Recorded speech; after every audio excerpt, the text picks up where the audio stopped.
Bismillahirrahmanirrahim. Assalamu alaikum everyone. This is Danish Tabassum and I teach business. This is basically revision session number 2 for unit number 2 of AS business. ठीक है, और AS business के अंदर हमारे पास जो unit number 2 है that is people in organization. और इस people in organization का जो कॉन्सेप्ट है वो ये है कि आपने एम्प्लॉय रिलेटेड बात करनी है कि एम्प्लॉय जो है वो कितना ज्यादा आपका खुश होगा और जितना ज्यादा आपका जो एम्प्लॉय खुश होगा तो वो उतना ही ज्यादा जो है वो अच्छे तरीके से काम कर सकता है और जितने अच्छे तरीके से वो काम कर सकता है कंपनी को उतना ही फायदा होगा। ठीक है, तो ये हमारे पास बेसिक कॉन्सेप्ट है जिसके ऊपर हम बात करेंगे and we are basically going for chapter by chapter. ठीक है, और चैप्टर की जो रूटीनिंग है हम उस रूटीन के लिहाज से चलेंगे, बुक के लिहाज से जो पीटर स्टिवसन की 3rd एडिशन का जो कॉन्सेप्ट है हम उस लिहाज से सारी चीजों को डिस्कस करेंगे। ठीक है जी, so this is our unit number 2 as it is written on the in the heading। ठीक है, और प्लीज अपने आप को प्लीज म्यूट कर ले। So we are on chapter number 10 right now. Chapter number 10 is management and leadership।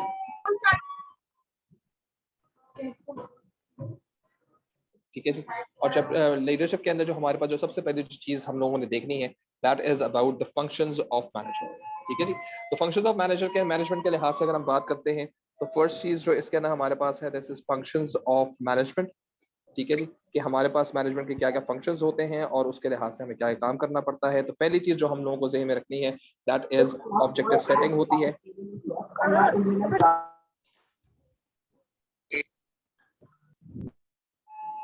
ठीक है, ऑब्जेक्टिव सेटिंग होती है जी। सबसे पहले आपने करना क्या है, this is something very important for the business कि आप अपने ऑब्जेक्टिव्स को पहले सेट करते हैं। ठीक है, और उसके साथ उसकी आप प्लानिंग करनी शुरू करते हैं कि अब आपने उसको किस तरह से अचीव करना है। ठीक है, once this is done then आप रिसोर्सेज को ऑर्गेनाइज करते हैं। ठीक है, कि आपके पास जो काम आपने करना है उस काम के लिहाज से आपके रिसोर्सेज अवेलेबल हैं या नहीं है, और अगर नहीं है तो फिर कहाँ से अरेंज करना है, ये सारा काम आपके सर पे आता है उसमें। सेकंड स्टेप, थर्ड स्टेप जो होता है that is directing and motivating your employees. ठीक है, ये चीज ज़हन में रखें कि आपका जो स्टाफ है या जो लोग आपके साथ काम कर रहे हैं they all should be well guided and they all should be motivated ताकि वो काम बेहतर तरीके से कर सकें और इवेंचुअली उनके लिए कोई मसला ना हो जो आपने सेट किया हुआ है टारगेट उसको अचीव करना। ठीक है, it's a combined effort all together. Then you have to ensure the coordination. सही है, कोऑर्डिनेटिंग एक्टिविटीज कि अब आपके पास जो भी कोई आपने प्लान किया हुआ है उन तमाम तर चीजों को किस तरह से आपने अब एक के बाद दूसरा तीसरी चीज आपने कंटिन्यू करनी है। तो it has to be well directed and well coordinated ताकि किसी काम के खत्म होने के बाद दूसरा काम अगर हमने स्टार्ट करना है तो वो किसी तरह का प्रॉब्लम जनरेट ना करे। ठीक है, एवरीबडी नोज कि हमें इसके बाद क्या काम करना है। ठीक है, number 5 and the last most important thing is basically controlling. ठीक है, एंड कंट्रोलिंग के साथ साथ एक चीज को ज़हन में रखना कि controlling and then measuring the performance. Measuring the performance का बेसिक कॉन्सेप्ट ये है कि आप जिस वक्त काम कर रहे होते हैं तो आपको ये देखना है कि जो आपने सेट किए थे, टारगेट सेट किए थे, क्या वो टारगेट्स पूरे फुलफिल हो रहे हैं या नहीं हो रहे हैं। और अगर वो फुलफिल हो रहे होते हैं तो who has done better and who can do even better वाली कहानी, और कहाँ पर आपने लैग किया, कौन सी एक्टिविटी थी जो सही तरीके से लिंक नहीं हो पाई या सिंक नहीं हो पाई, तो इसको चीज को आपने ज़हन में रखा। ठीक है, then we have the next thing जो हमारे पास आती है दैट इज अबाउट कि हमारे पास जो फर्स्ट थ्योरी जो है दैट इज मिंसबर्ग। और मिंसबर्ग की जो थ्योरी है उसके अंदर हमारे पास उसने जो बताया है उसने बताया है roles and responsibilities of a successful and effective manager. Responsibility,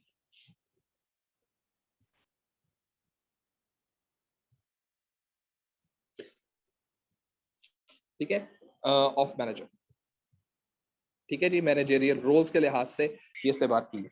और ये भी चीज ज़हन में रखें कि जब आपका मैनेजर जो है वो अपने काम को सही तरीके से करेगा तो उसमें सब चीजें बेहतर तरीके से हो जाएंगी। और 3 रोल जो उसने बताए थे वो फर्स्ट ऑफ ऑल था इंटरपर्सनल, यानी उसके अंदर पहले से क्या क्वालिफाइंग कैटेगरीज होनी चाहिए, क्या क्या चीजें उसके अंदर होनी चाहिए सो दैट वो बेहतर तरीके से काम कर सके। इसके अंदर हमारे पास सबसे पहले चीज आती है figure head, then we have leader, then we have liaison. ठीक है, फिगर हेड का बेसिक मतलब ये कि उसके पास एक्सपीरियंस होना चाहिए, ठीक है, and he needs to be assemble, जो लीडर के तौर पे उसको लोग देख सकते हो, उसके अंदर वो कैरेक्टराइज वो कर सकते हो। Leader on the contrary is the person who can motivate your subordinates, ठीक है, और वो लोगों को ट्रेन कर सके और उनके सामने एग्जाम्पल सेट कर सके। लेजॉन का बेसिक मतलब ये है कि अब आपका जो मैनेजर है उसके अंदर इतनी पावर होनी चाहिए कि उसके पास इंटरनल और एक्सटर्नल इंफॉर्मेशन होनी चाहिए और वो चीजों को लिंक कर सके, ठीक है। once these things are done, then हमारे पास next जो आता है, this is our informational role, ठीक है। और इंफॉर्मेशन रोल के अंदर हमारे पास जो तीन चीजें आती हैं, दिस इज वन मॉनिटर, ठीक है, number two disseminator, number three is a spokesperson, ठीक है। मॉनिटर का मतलब ये है कि अब आपने तमाम तर जितना भी काम हो रहा है उस काम को आपने देखना है क्या वो सही तरीके से हो रहा है या नहीं हो रहा। डिसिप्लिनेटर का बेसिक मतलब ये है कि आपने सही इंफॉर्मेशन सही वक्त पे सही बंदे को देनी है, सही है, right information right time to the right employ, ठीक है। एंड देन स्पोक्स पर्सन ये है कि आपने आगे कम्युनिकेट करना है अबाउट द कम्युनिकेशन, क्योंकि being a manager you are basically a bridge between the workers underneath your supervision and you are a bridge to the higher management, सही है, for the staff you are controlling. तो इसका मतलब ये कि staff अगर आपसे कोई बात करता है तो उसको एज अ स्पोक्स पर्सन बन के आपने हायर मैनेजमेंट से बात करना है, और अगर हायर मैनेजमेंट आपको कोई चीज बताती है तो it has to be well communicated, sorted way में आपने उसको अपने स्टाफ तक बताना है। देन लास्ट चीज is your decision making process, decision making role, ठीक है। और डिसीजन मेकिंग रोल का मतलब ये है कि आपके पास अब जो इसके अंदर चार चीजें जो आती हैं, first of all you need to be an entrepreneur, ठीक है। और एंटरप्रेन्योर के लिहाज से पॉइंट ये कि you have to be creative, और आपके अंदर जो एबिलिटी होनी चाहिए वो डिसीजन मेकिंग की होनी चाहिए, ठीक है। Then you have to be a disturbance handler,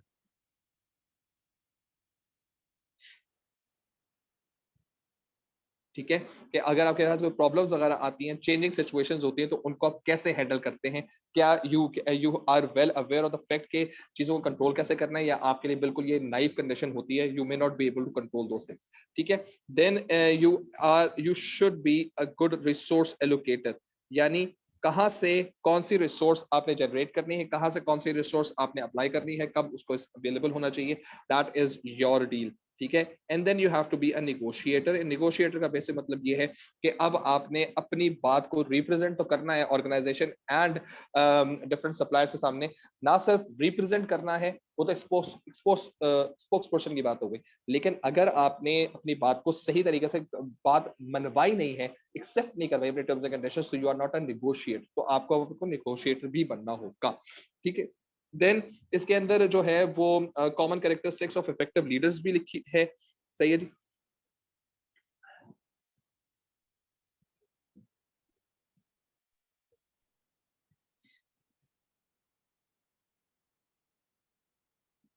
ठीक है, अब एक लीडर के अंदर क्या क्या क्वालिटीज होनी चाहिए और उसके अंदर क्या क्या एबिलिटीज होनी चाहिए उसके बारे में जरा हम बात कर लेते हैं। नंबर वन, एक इफेक्टिव लीडर जो है वो कौन सा हो सकता है, जिसके अंदर नेचुरल उसके अंदर जो है सेल्फ कॉन्फिडेंस हो, सही है, इंड्यूस ना हो, उसके अंदर पहले से हो, क्योंकि वो उसको पता होना चाहिए कि काम वो करना किस तरह से, ठीक है। और उसके अंदर ability,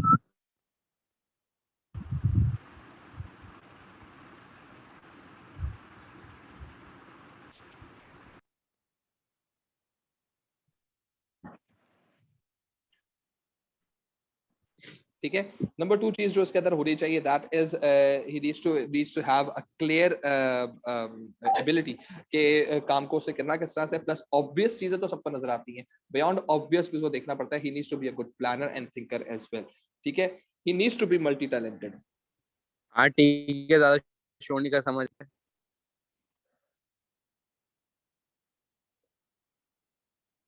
multi talented and multi skilled होना उसको लाजमी है, ठीक है। And then he needs to be, जो भी कोई उसको काम करना है उसके अंदर उसको बहुत ज्यादा इस चीज के बारे में जहन में रखना है कि he needs to be a good initiator, ठीक है, यानी कि लीड इन बाय एग्जांपल्स के साथ हम लोग बात कर सकते हैं। देन हमारे पास जो इंपॉर्टेंट लीडरशिप के लिहाज से हमारे पास और जो चीजें हमें पता चलती हैं, दैट इज कि हमारे पास जो लीडरशिप स्टाइल्स हैं, हम उनके बारे में बात कर लेते हैं।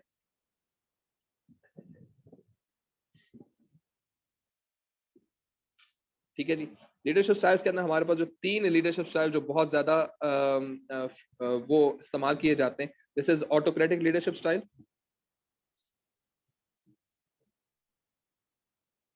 ठीक है। Then we have democratic leadership style, and then we have another one, this is known as laissez-faire leadership style. लेकिन एक और भी है, उसको अकॉर्डिंग टू बुक या सिलेबस के लिहाज से कहा जाता है कि इसको आप पेपर में ये नहीं आएगी, लेकिन आप इसको इस्तेमाल कर सकते हैं।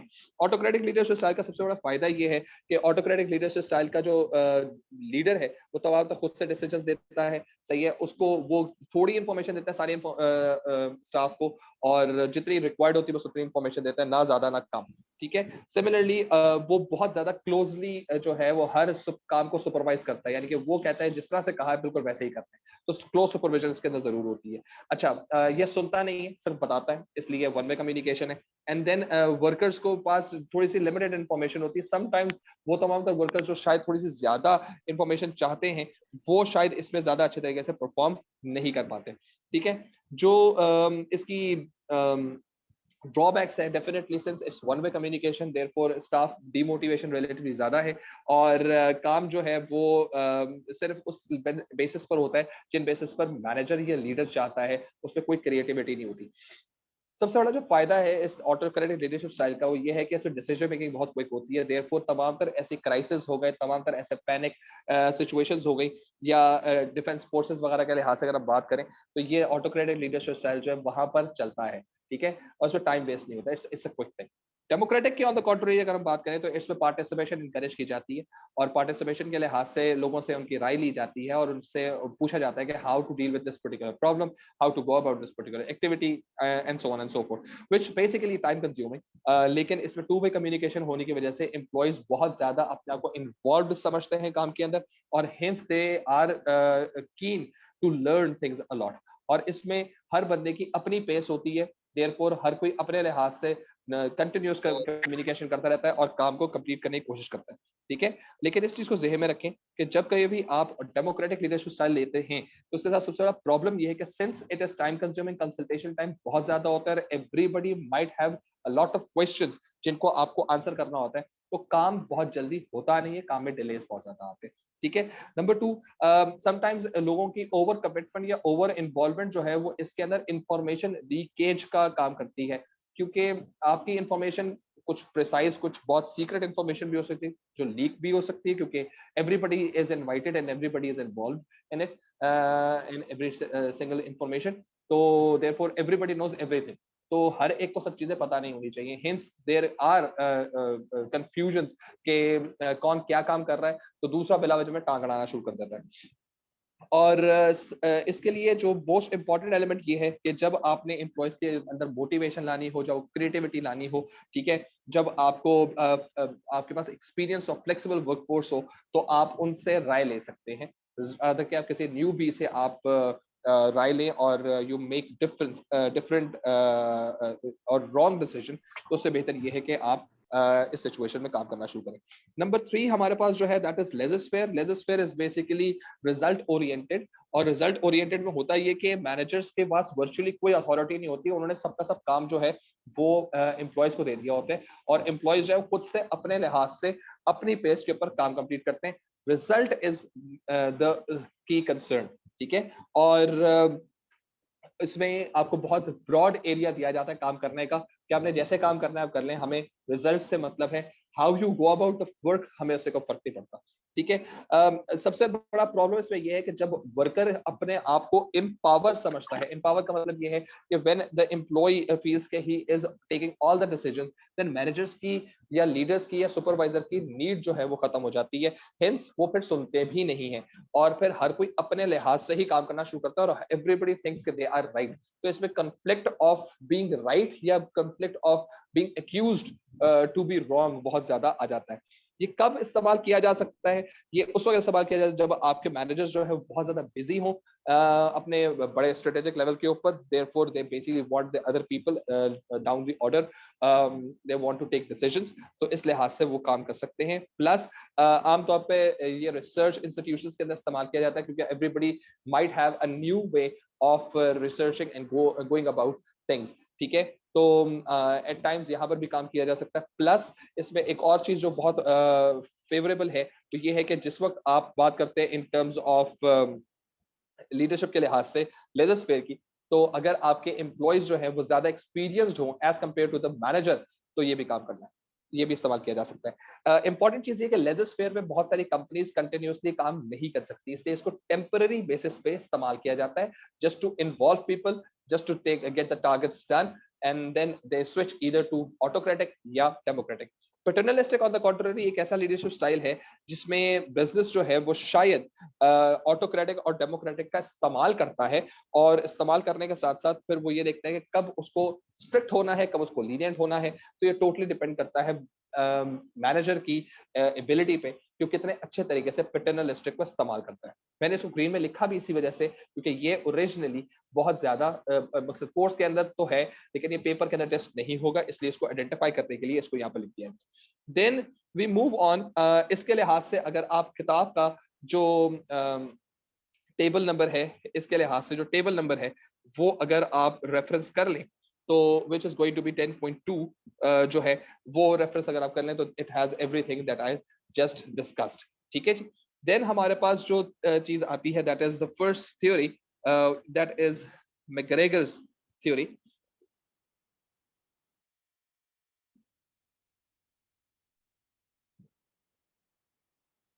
ठीक है।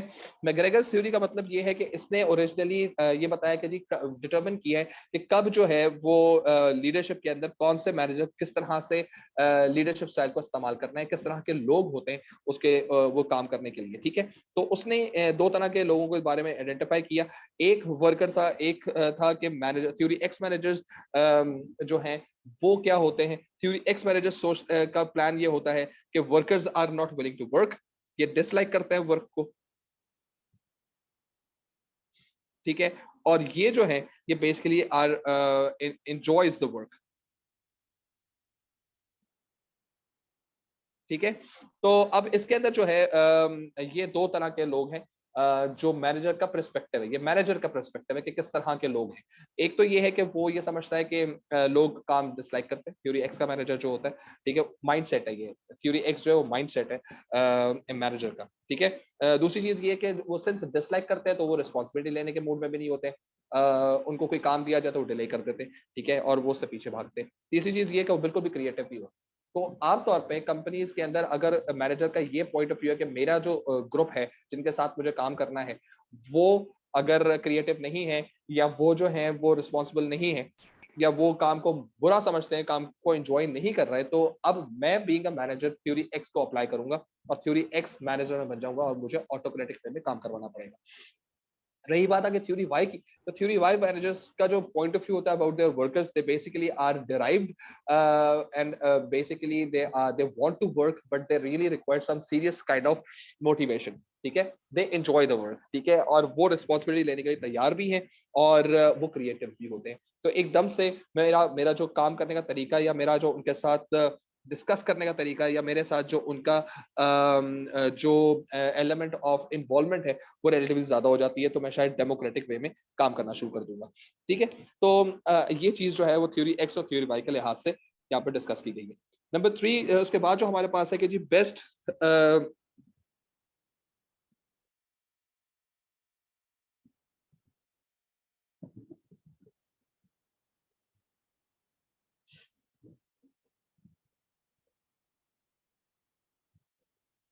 ठीक है जी, कि कौन सा लीडरशिप स्टाइल जो है सबसे ज्यादा आपका इंपॉर्टेंट है। पहली चीज जो हम लोगों को देखनी है वो ये देखनी है कि हमें किसी भी लीडरशिप स्टाइल के अंदर जो ट्रेनिंग एंड डेवलपमेंट है वो हमें कितनी करवानी है।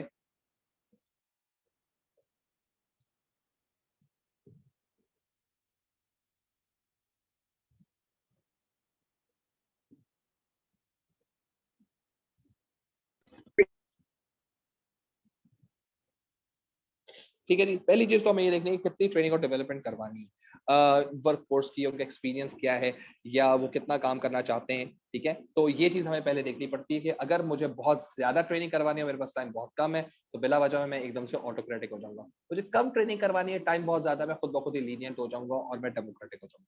ठीक है, मुझे ट्रेनिंग करवानी ही नहीं है, बंदा पहले से ही ट्रेंड है, तो मैं लेजिस्लेट हो जाऊंगा। ठीक है, फिर उसके बाद दूसरी चीज है टाइम अवेलेबल।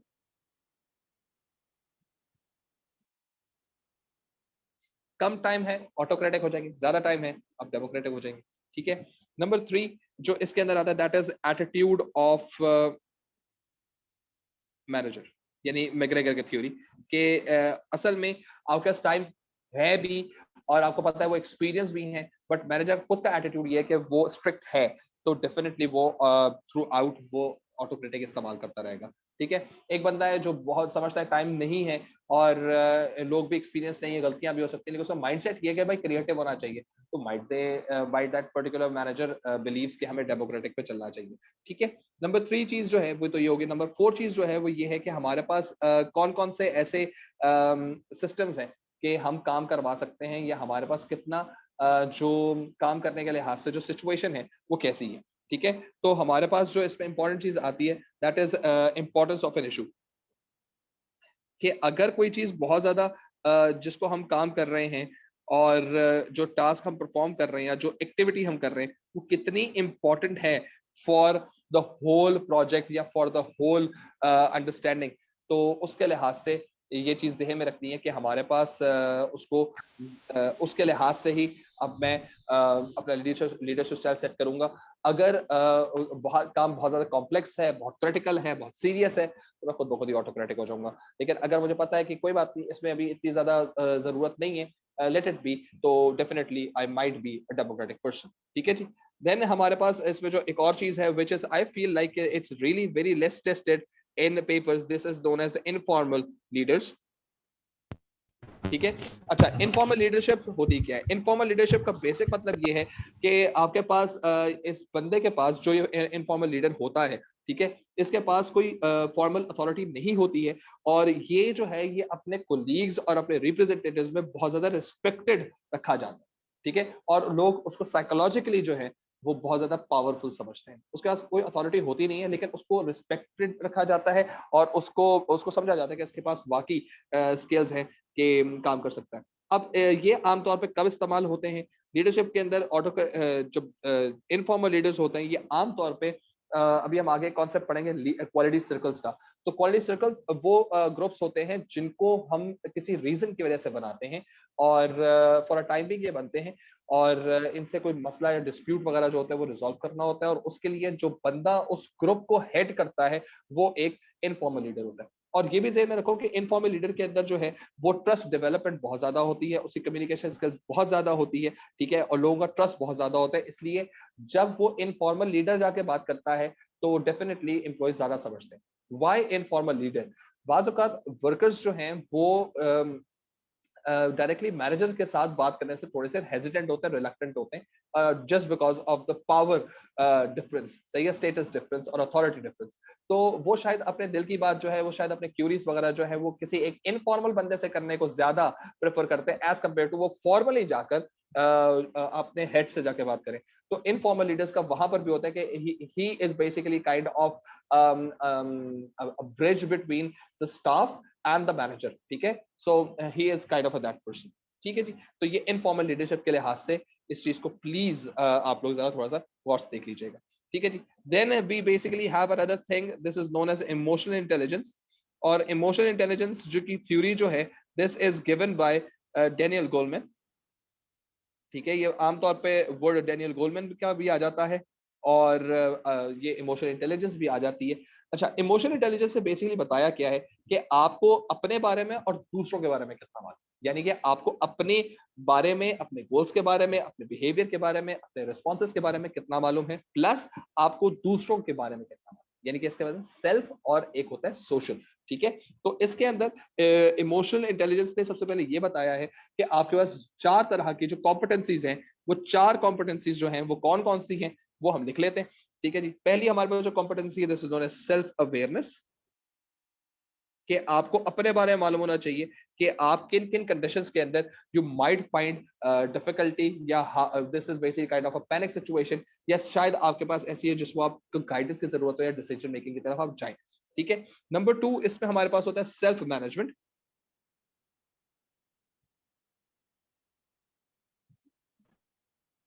और इसको कंडक्ट भी कहा जाता है।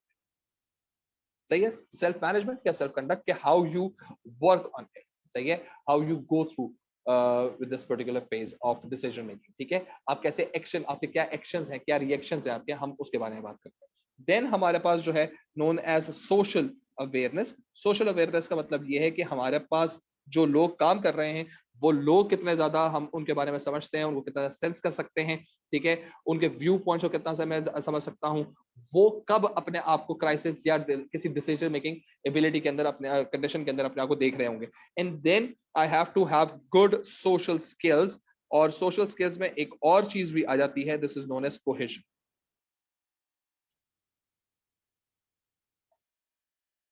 ठीक है। तो ये चीज ध्यान में रखेंगे, एंड कोहेशन।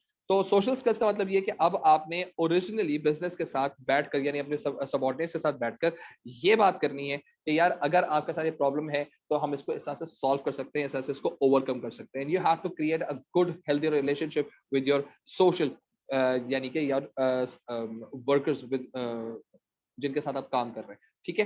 कोहेजन का मतलब ये है कि you should be able to bring the togetherness. ठीक है। आमतौर पे कंपनीज के अंदर ये चीज देखी जाती है कि एम्प्लॉयज एक बंदे से दूसरे बंदे के साथ जब जाते हैं तो they have the some favourite people in the company, and then they are some like bad people in their opinion, तो वो उनके साथ काम करना नहीं चाहते। लेकिन ये याद रखो कि एक अच्छा मैनेजर वो है जो एक तरह की हार्मनी डेवलप कर सकता है, और वो हार्मनी डेवलप करने के बाद जो वर्कर्स हैं वो हर एक के साथ उतना ही इफेक्टिवली काम कर सकते हैं। हेंस टीम मेकिंग के अंदर कोई मसला नहीं आता।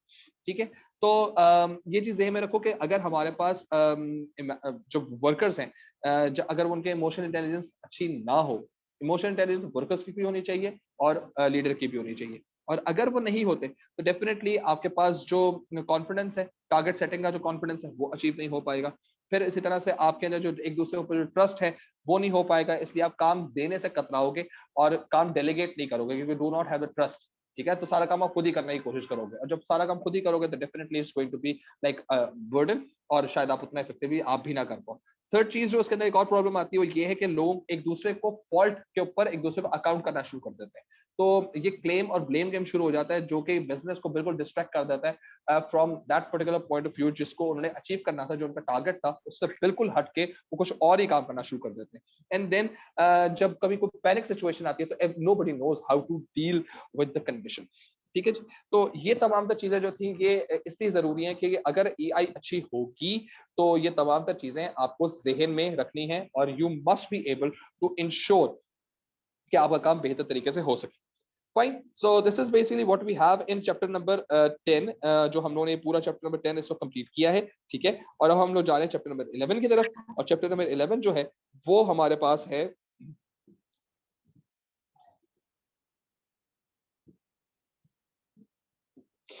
Leadership, sorry motivation. ठीक है। इसमें हम दो बातें करेंगे, एक मोटिवेशन इन थ्योरी की बात करेंगे और एक मोटिवेशन इन प्रैक्टिस की बात करेंगे। और सबसे पहले जो हमारे पास मोटिवेशन के लिहाज से जो बात है वो ये है कि सबसे ज्यादा जरूरी चीज जो है कि हमें सबसे ज्यादा गेन्स क्या मिलते हैं फ्रॉम मोटिवेशन। ठीक है जी। Gains from well motivated staff. ठीक है जी। तो सबसे पहली चीज हम लोगों ने ये बात करनी है। सबसे पहली चीज जो हमें इसमें मिलती है that is low labour turnover. ठीक है। एम्प्लॉय का लेबर टर्न ओवर कम होता है, कितने लोग छोड़ के जा रहे हैं वो कम हो जाता है, क्योंकि आपका मोटिवेटेड स्टाफ है। और जब कभी भी बंदा छोड़ के जाता है तो वो थोड़ा सा नाराज ही होता है, या उसको दूसरी अपॉर्चुनिटी ज्यादा अच्छी लग रही होती है, इसलिए वो छोड़ के जाता है। तो अगर वो मोटिवेटेड होगा तो नाराज नहीं होगा, उसको दूसरी अपॉर्चुनिटी अच्छी नहीं लगेगी, हिंस वो नहीं छोड़ेगा। ठीक है। नंबर 2, लो एब्सेंटेजम रेट।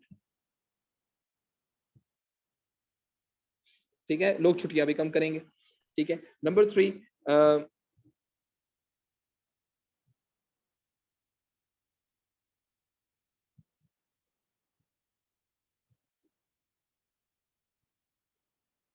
ठीक है, रिस्पॉन्सिबिलिटीज को देने में हमें टाइम नहीं लगेगा, everybody is there and ready to accept the responsibility. ठीक है, नंबर 4 इज हाई प्रोडक्टिविटी।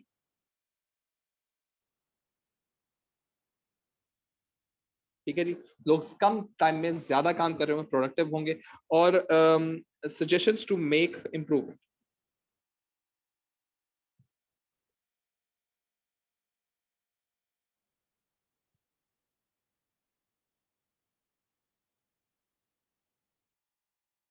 ठीक है, तो ये चीज ध्यान में रखो कि जब कभी भी आपका बिजनेस जो है वो डिपेंड कर रहा होगा इस चीज के ऊपर कि आप वो काम कैसे से करना है, तो जब आपको सजेशंस मिलना शुरू होंगे तो सजेशंस भी वही लोग दे रहे होंगे दोस्त who are ready to to work harder. ठीक है, तो उनको फिर होगा कि काम को और अच्छा कैसे किया जा सकता है, तो एकदम से खुद ब खुद ही चीजें जो है वो इम्प्रूवमेंट की तरफ जाना शुरू हो जाएंगी। ठीक है जी, so this is basically what we have. अब हमारे पास आ जाती है कुछ थ्योरीज वगैरह की बात कर लेते हैं। सबसे पहले थ्योरी जो हमारे पास है, this is known as Taylor की थ्योरी। सही है, और टेलर की जो है दैट इज साइंटिफिक मैनेजमेंट।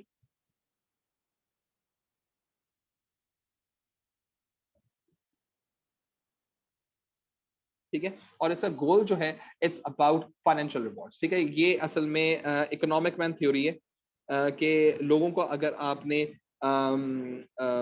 पैसे देने हैं तो वो काम बेहतर तरीके से कर सकते हैं। अब इकोनॉमिक मैन थ्योरी का इसका जो बेसिक कॉन्सेप्ट है वो ये है कि हम लोग सबसे पहले तो वर्कर को सेलेक्ट करते हैं जिसको हम लोगों ने मोटिवेट करना है, जिससे टास्क परफॉर्म करना है। ठीक है, नंबर 2, उसके बाद हम उसको ऑब्जर्व करते हैं उसका काम करने को, किस तरह से वो काम कर रहा होता है, एंड नोट करते हैं इस चीज को कि इस चीज को वो किस तरह से इम्प्रूव कर सकता है।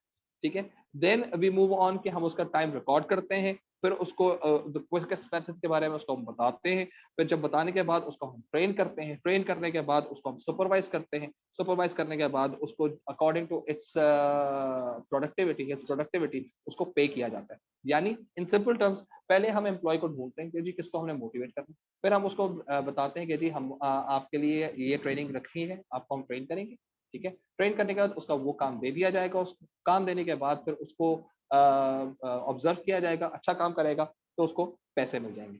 फायदा सबसे बड़ा ये है इस पूरी टेलर की थ्योरी के अंदर कि टेलर की थ्योरी का जो सबसे इंपॉर्टेंट फैक्टर है वो ये है कि आपके पास एम्प्लॉयज को ये नजर आना शुरू हो जाता है कि काम उनके इंटरेस्ट का है, और जब काम उनके इंटरेस्ट का होता है तो वो ज्यादा बेहतर तरीके से करते हैं, और जब ज्यादा अच्छे तरीके से करते हैं तो उनके चांसेस ऑफ एरर्स और मिस्टेक्स कम हो जाती है, काम तेज हो जाता है। ठीक है, प्लस इसके अंदर जब उनको फाइनेंशियल रिवॉर्ड सामने नजर आ रहा होता है तो financial reward is always been a very क्या कह सकते हैं एक्साइटिंग रिवॉर्ड, जो आमतौर पे वर्कर्स को नजर आता है, and hence workers are more into getting the things done quickly and with quality। ठीक है, फिर उसके बाद हमारे पास जो अगली थ्योरी आती है दैट इज मायो। ठीक है, एल्टन मायो, और एल्टन मायो का जो है थ्योरी का कॉन्सेप्ट है दैट इज ह्यूमन रिलेशंस। और ह्यूमन रिलेशंस के अंदर इसकी जो कॉन्सेप्ट इसने जो एक्सपेरिमेंट किया था उस एक्सपेरिमेंट का जो इवैल्यूएशन थी that is known as Hawthorne effect. ठीक है, अब हाउथ्रॉन इफेक्ट में क्या चीज थी, हाउथ्रॉन इफेक्ट के अंदर ये है कि आपके पास सबसे पहली चीज तो ये समझ लो कि मायो ने टेलर की थ्योरी को रिजेक्ट किया था कि उसने कहा था नहीं, वर्किंग कंडीशंस का बेहतर होना या पैसों का बढ़ने से लोग खुश नहीं होते, और यही इसकी फाइंडिंग्स भी है। फाइंडिंग नंबर 1 इसकी ये थी कि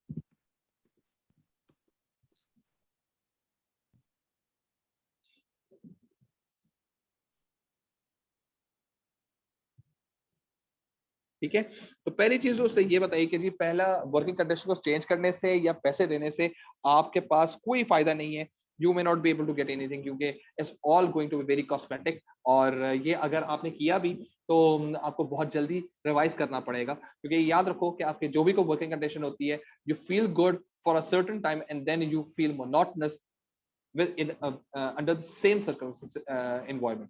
ठीक है, तो और same goes with the money as well, कि अगर आपने उनके पैसे बढ़ा भी दिए हैं तो वो एक वक्त पे तो खुश होंगे, लेकिन कुछ अर्से बाद वही पैसे जो बढ़े हुए होंगे उसके ऊपर वो उतने खुश नहीं होंगे, तो you have to give them another raise. तो इसका मतलब you need to keep on doing things, a lot of things, and keep their morale high. तो आपको बहुत ज्यादा काम करना पड़ता है, तो प्रोडक्टिविटी तो बढ़ती नहीं है। सही है। दूसरी चीज जो इसे यहाँ पे बात की थी कि मैनेजर का जो असल में काम है वो कंसल्ट करना है, ठीक है, और उनका काम में इंटरेस्ट डेवलप करना है, ठीक है, और उनको जो काम देना है वो इंटरेस्ट का काम देना, ठीक है।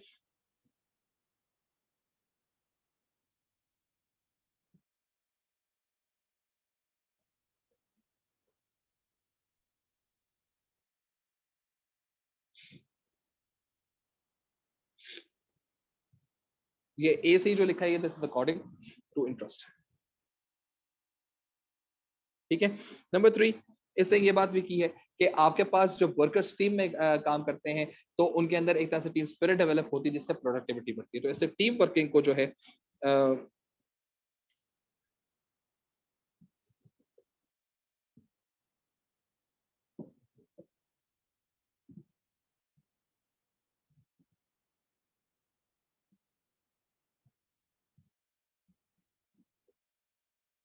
ठीक है जी। तो आपके पास जो है वो definitely it's going to be a favourable thing. And the fourth important thing is this, कि जो इससे यहाँ पे बात की है वो ये है कि आपको जो वर्कर्स हैं उनके पास अपने काम के लिहाज से या अपनी एक्टिविटी के लिहाज से कंट्रोल होना चाहिए, और उनको काम जो है वो खुद से उनको पता होना चाहिए कि कब वो उनको ब्रेक्स लेनी है, कब उनको काम करना है, और इस लिहाज से उनको काम को डेलीगेट करना लाजमी है। सही है। तो डेलीगेशन इज इंपॉर्टेंट।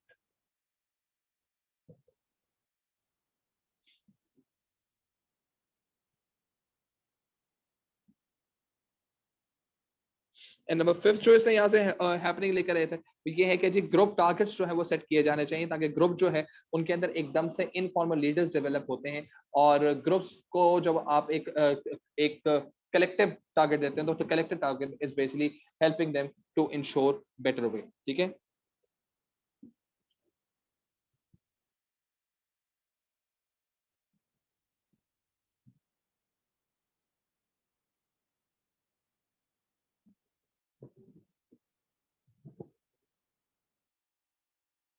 ठीक है जी। तो अब ये चीज हमारे पास आ गई, फिर हमारे पास जो अगला थ्योरिस्ट आया उनका नाम था मैस्लो। सही है। इनकी थ्योरी का नाम था नीड हायरार्की, और इनकी हिरारकी के अंदर उन्होंने 5 बातें की थी, और उनकी बात के लिहाज से उन्होंने सबसे पहले बात की थी कि मेरे पास जो रिक्वायरमेंट है थ्योरीज के लिहाज से, उसमें सबसे पहली चीज जो है that is known as physical needs, ठीक है। देन उसने फिर बात की थी सेफ्टी के लिहाज से, जॉब सेफ्टी नीड्स उसके पास आ जाती हैं। देन उसने बात की थी कि सोशल नीड्स आ जाती हैं। देन उसने बात की थी एस्टीम नीड्स आ जाती हैं। एंड देन उसने बात की सेल्फ एक्चुअलाइजेशन।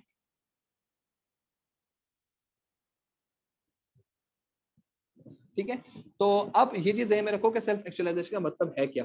जब कभी कंपनी का कोई बंदा या एम्प्लॉय ये समझना शुरू होता है कि वो अपने फुल पोटेंशियल तक पहुंच चुका है, वो सेल्फ एक्चुअलाइजेशन का स्टेज कहलाई जाती है। और यही चीज एक अच्छे मैनेजर की क्वालिटी भी होती है कि वो अपने एम्प्लॉयज का टोटल फुल फ्लेज जो है वो पोटेंशियल इस्तेमाल करे, और पोटेंशियल इस्तेमाल करके उनको फिर आगे ग्रो करवाए। जॉब सेफ्टी और सिक्योरिटी का मतलब ये है कि जहां पर वो काम कर रहे होंगे उस पे उनके पास जो उनकी कॉन्ट्रैक्ट्स वगैरह हैं वो उनके पास होना चाहिए, कि आपकी जॉब कितने अर्से तक रहेगी, उनकी हेल्थ और सेफ्टी का ख्याल रखना चाहिए, ठीक है, एट वर्क। सही है। और वो किसी तरह के कोई थ्रेट वगैरह नहीं मिलने चाहिए, किसी तरह की उनको मिस हैपनिंग वगैरह नहीं होनी चाहिए। सोशल नीड्स जो है वो फ्रेंड्स एंड फैमिली में आपकी वैल्यू है, रिस्पेक्ट है, जो बहुत ज्यादा जरूरी है। एंड देन एस्टीम नीड्स जो है वो आपके कोलीग्स के अंदर, जो आपके साथ काम कर रहे हैं उनके साथ आपका जो रवैया है वो सोशल नीड्स में, एस्टीम नीड्स में आता है, ठीक है। अच्छा, अब ये चीज ध्यान में रखो कि फिजिकल नीड्स जो है वो पहली नीड है, सेल्फ एक्चुअलाइजेशन जो है वो आखिरी नीड है, टॉप मोस्ट नीड है। तो ये लो लेवल नीड से हाई लेवल नीड्स की तरफ जाते हैं, ठीक है। अच्छा, इसकी कुछ लिमिटेशंस भी हैं। मास्लो की लिमिटेशन नंबर 1 ये है कि आपके पास सब लोग जो है वो एक तरह से नहीं सोचते। हर एक के लिए सेम लेवल के ऊपर आप ये कैटेगराइज नहीं कर सकते कि सब आज जो है वो सोशल नीड्स के बारे में सोच रहे हैं, या अब जो है इनकी हमें सेफ्टी नीड्स को फुलफिल करना है। Number 2, it is really difficult कि हम ये आइडेंटिफाई कर सकें कि तमाम तर एम्प्लॉयज जो हैं वो किस हद तक वो किसी नीड के अंदर उनकी नीड फुलफिल हो चुकी है। हमें ये तो पता है कि कौन किस बारे में सोच रहा है, फ्रैंकली स्पीकिंग ये भी नहीं पता हम लोगों को कि कौन किस बारे में सोच रहा है।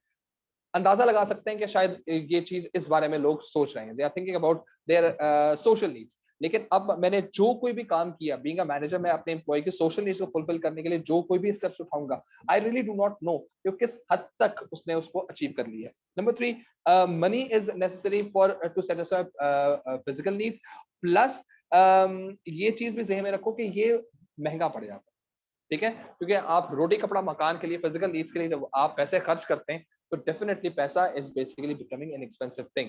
तो कुछ अरसे के बाद अपना स्टेटस इंप्रूव करने के लिए, यानी सोशल नीड्स के अंदर अपना स्टेटस इंप्रूव करने के लिए, वो हो सकता है कहता हो कि जी मुझे जो है फिर आप थोड़े से और पैसे दें, ठीक है, अब मैं खाना बिरयानी नहीं खाऊंगा, अब मैं थोड़ा सा ज्यादा महंगा वाला खाना खाऊंगा, मैं शायद स्टेक्स खाऊं या स्टू खाऊं, ठीक है। तो ये भी चीज हो सकती है। नंबर 4, जो इसकी लिमिटेशन है वो ये है कि जो सेल्फ एक्चुअलाइजेशन का स्टेज है वो परमानेंट नहीं होता, यानी कि you have done it all वाली कहानी। हो सकता है कि बाद में थोड़ी देर बाद, थोड़े दिनों बाद वो दोबारा से अपना को री एक्सप्लोर करे और कहे मैंने ये काम तो किया नहीं जिंदगी के अंदर, तो वो एकदम से सेल्फ एक्चुअलाइजेशन के स्टेज से एक से नीचे आ जाता है। देन हमारे पास जो अगली थ्योरी है दैट इज योर हर्ट्जबर्ग की थ्योरी, ठीक है। और हर्ट्जबर्ग की थ्योरी जो है this is two factor theory.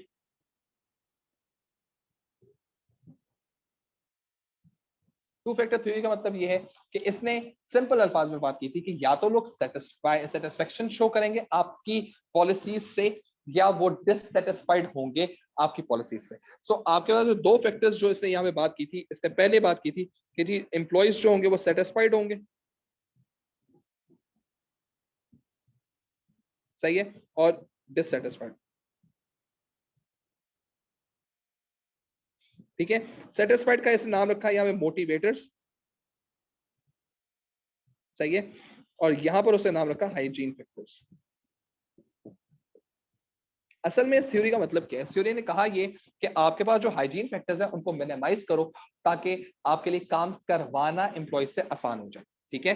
और इसमें जो हमारे पास जो डिससेटिस्फेक्शन का जो कॉन्सेप्ट आता है उसमें कंपनी की पॉलिसी, उसमें एडमिनिस्ट्रेशन कैसे हो रही है, उनकी सुपरविजन कितनी हो रही है, उनको सैलरी कितनी मिल रही है, उनके रिलेशनशिप विद अदर कोलीग्स कैसे हैं, ठीक है, वर्किंग कंडीशंस कैसी हैं, ये क्योंकि हर पर्सन टू पर्सन वेरी कर सकता है, इसलिए इसमें लोग आमतौर पर डिससेटिस्फाइड होते हैं। लेकिन किस चीज पर दुनिया का हर बंदा खुश होगा अगर आपकी पॉलिसीज इन फैक्टर्स पे होंगी, जैसे अचीवमेंट, आपके पास रिकग्निशन, ठीक है, इंटरेस्ट का वाला काम, ठीक है, और आपकी एडवांसमेंट, करियर ग्रोथ, ठीक है, रिकग्निशन, ये तमाम तर चीजें हैं अगर आपने इस्तेमाल करेंगे तो डेफिनेटली हर कोई खुश होता है।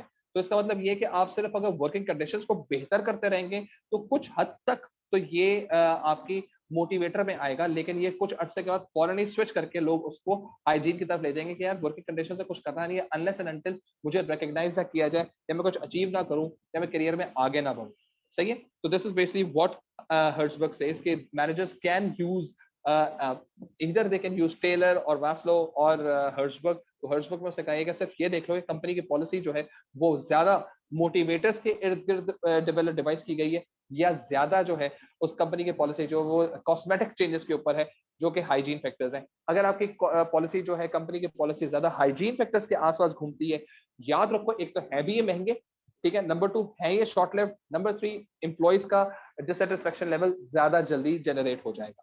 लेकिन अगर आपकी कंपनी की पॉलिसी जो है वो इसके ऊपर है, मोटिवेटर्स के ऊपर है, तो सक्सेस चांसेस ज्यादा बेहतर है और फीडबैक भी आपको अच्छा मिलेगा और आप ज्यादा अच्छे तरीके से एम्प्लॉयज का काम भी कंप्लीट करवा सकते हैं, ठीक है। देन हमारे पास जो अगली थ्योरी आती है दिस इज आर मैक्लेलन,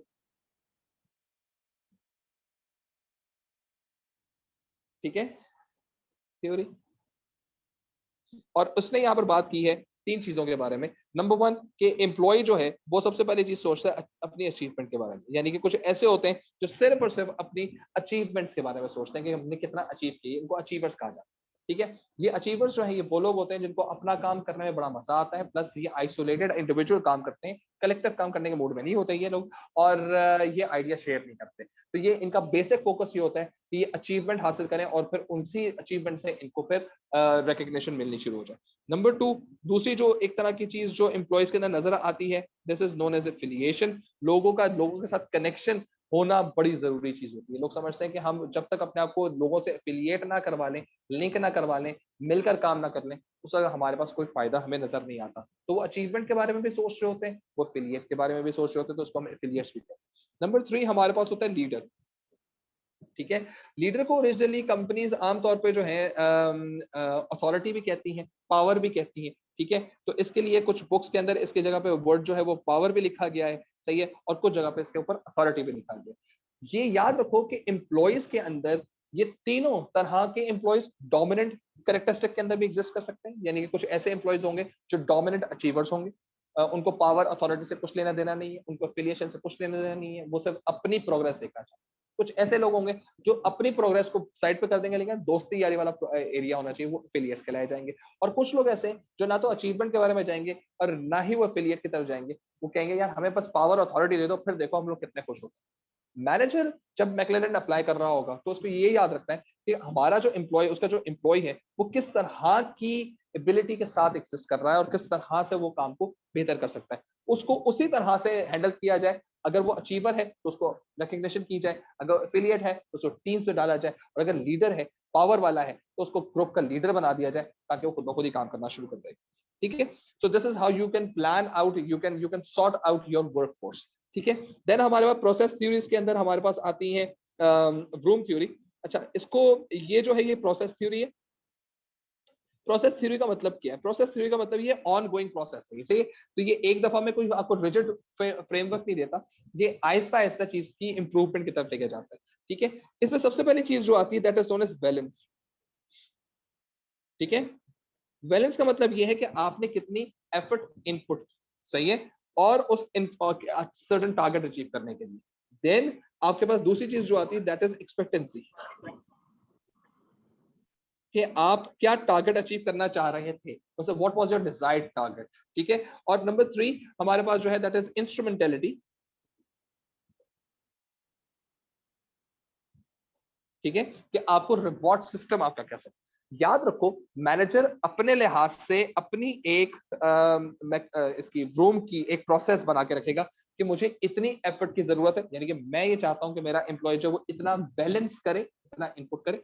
ठीक है, मैं ये चाहता हूं कि उसके उस बैलेंस यानी इनपुट के थ्रू ये रिजल्ट अचीव हो, यानी एक्सपेक्टेंसी। और अगर ये उसके बैलेंस की वजह से जो मैंने एक्सपेक्टेड रिजल्ट प्लान किया है अगर ये अचीव हो जाता है तो मैं उसको ये रिवॉर्ड। ठीक है, तो ये तो आपने मैनेजर के साइड से देख लिया। अब आ जाते हैं इसी चीज को हम लोग एम्प्लॉय के साइड पे देखते हैं कि यार इस टारगेट को अचीव करने के लिए जो एक्सपेक्टेड रिजल्ट यानी एक्सपेक्टेंसी को अचीव करने के लिए मैं इतनी एफर्ट करूंगा।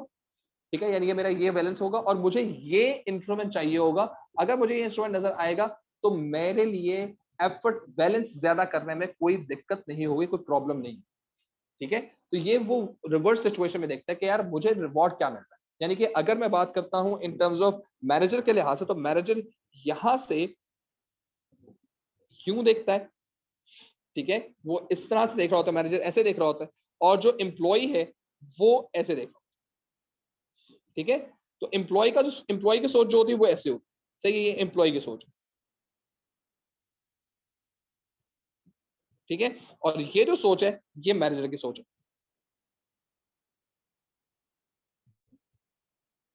ठीक है, तो एम्प्लॉय को जब तक इंस्ट्रूमेंट अच्छा नजर नहीं आएगा कि रिवॉर्ड इतना ज्यादा नहीं है, तो ठीक है मैं टारगेट भी कम कर देता हूँ, और टारगेट कम करने के लिए ज्यादा कम कम जो है मैंने वो कर दी, अचीवमेंट वैल्यू भी कम करनी। ठीक है, तो this is basically how these theories are like made, और इस तरह से इस पे काम करते।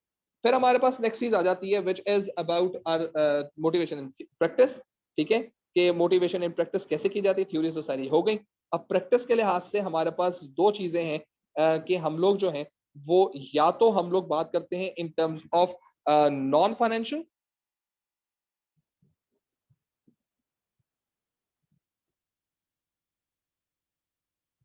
ठीक है, और फिर हम लोग बात करते हैं फाइनेंशियल।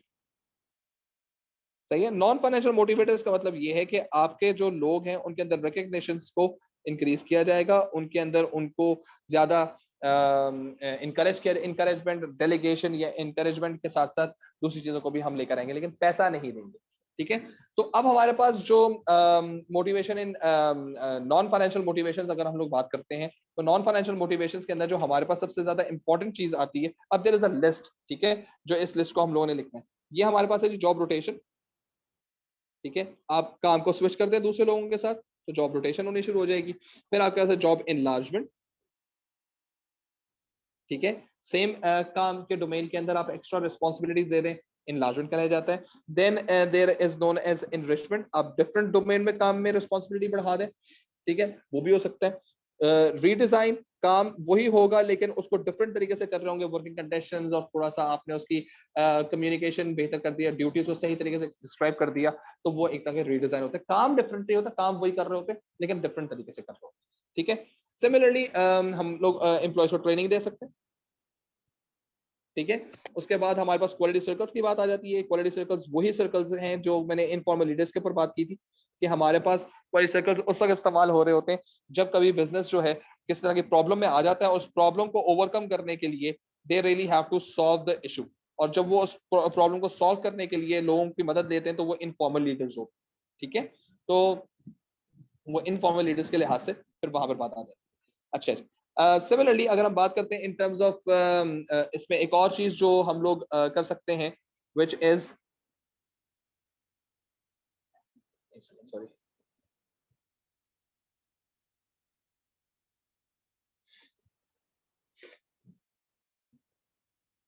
वर्कर्स पार्टिसिपेशन, ठीक है। वर्कर पार्टिसिपेशन भी एग्जिस्ट कर रही होती है कि आप एम्प्लॉय को इन्वॉल्व करते हैं, इन्वॉल्वमेंट आती है। फिर आपके साथ टीम वर्किंग, जब आप टीम वर्किंग करवाते हैं तो लोग और खुश होते हैं कि मिलकर काम कर रहे हैं, ऑफिशियल टीम का पार्ट है, and they basically believe in to get the best out of them, ठीक है। Then target setting, target setting का मतलब ये है कि एक तरह से आप एम्प्लॉय के अंदर ये चीज लेकर आते हैं कि यार अब आपके लिए एक सर्टेन टारगेट सेट किया जा रहा है, you have to achieve it, and when any employee, सही है, अचीव द पर्टिकुलर टारगेट जो से सेट किया होता है, उसका सेल्फ कॉन्फिडेंस बढ़ जाता है, और उसी सेल्फ कॉन्फिडेंस के ऊपर हम लोग आगे जो है वो इसको काउंटर करते हैं, we give them a bigger task than this, ठीक है। सिमिलरली हमारे पास जो एंड में चीज आती है that is known as delegation, सही है, कि काम करने की रिस्पॉन्सिबिलिटी दी जाती है, और एंड चीज जो है this is known as our empowerment, कि अब आप काम के साथ साथ जो है वो आप डिसीजन मेकिंग पावर भी दे दें, ठीक है। अच्छा, सेम गोज जब हम बात करते हैं इन टर्म्स ऑफ फाइनेंशियल के लिहाज से, फाइनेंशियल्स के अंदर हमारे पास जो चीजें आती है this is known as our hourly wage. अब हम लोग जो है इसको हम लोग टाइम बेस्ड भी कहते हैं, टाइम बेस्ड वेज, ठीक है। कितने घंटे काम करोगे उस लिहाज से आपको पैसे मिलना शुरू हो जाएंगे, कितने यूनिट बनाओगे, ठीक है ना, उसके लिहाज से पैसे पर यूनिट पैसे आपका डिसाइड हो जाते हैं, वो आपको मिलना शुरू हो जाते हैं। देन आपको मंथ के ऊपर आपको सैलरीज मिलनी शुरू हो जाती है, ठीक है। देन आपको कमीशन मिलना शुरू हो जाता है। Commission is basically of sales या यूनिट प्रोड्यूस, ठीक है, जितने यूनिट प्रोड्यूस करोगे एक सर्टेन यूनिट, जितने यूनिट सेल करोगे उसका एक सर्टेन परसेंटेज आपको मिल जाएगा। The more unit you sell the more commission you get. तो याद रखो कमीशन बेस सैलरीज के अंदर बेसिक सैलरी होती है और उसके ऊपर एड ऑन के तौर पे एज एन इंसेंटिव के तौर पर आप उनको कमीशन दे देते हैं, ठीक है। Then we have PRP, performance related payment. Performance related payment का मतलब ये कि अगर आपकी सैलरी जो है वो अच्छी है और आपने अच्छा परफॉर्म भी किया है तो उस अच्छी सैलरी के ऊपर आपको बोनस मिल जाता है, आपको एक्स्ट्रा पैसे मिलते हैं, just to claim, just to reward you कि you have done good, and that is the reason why आपको ज्यादा पैसे मिलने चाहिए, ठीक है। This is not a pure कह सकते हैं फाइनेंशियल, सॉरी, सैलरी की रिप्लेसमेंट पे इसको इस्तेमाल नहीं करता, सैलरी पर इस पे, सैलरी के ऊपर इसको लगाया जाता है, ठीक है। परफॉर्मेंस रिलेटेड पेमेंट, ठीक है।